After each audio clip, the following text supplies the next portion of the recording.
Davat Kıdırып ayткан билесизби?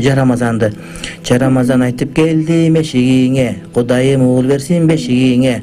Адыр тоолордон айгыр менен биз келдик. Айгыр оозун тарта албай ушул үйгө туш келдик. Ушул дават илгертен. Анткени орозо келгенде ошон үчүн кээ бирөөлөр даватка каршы болуп атышат. Кээ бир депутаттар даватка каршы эмес, балким ошол даваттын жанагыдай көчөнү кыдырбагыла деп аны башка бирөөлөр колдоп атышат. Мен эле айтат элем, жок, андай эмес. Илгертен бери бул бизде бар. Дават Кыдырып айткан билесизби? Жарамазан айтып келдим эшигиңе, Кудайым уул берсин бешигиңе.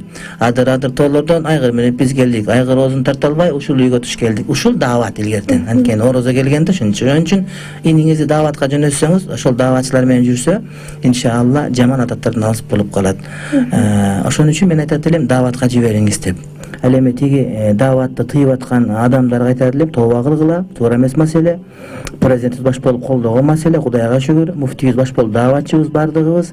Дават кыргыздын салтында бар. Кыдырып керек болсо дават айткан, ошентип Жарамазан дегени о Рамазан кош келдиң деп, Рамазан айынын келгендин илгери календар жок болгон, азыр деле календар айтылынбайт, айды карап ачылат орозо.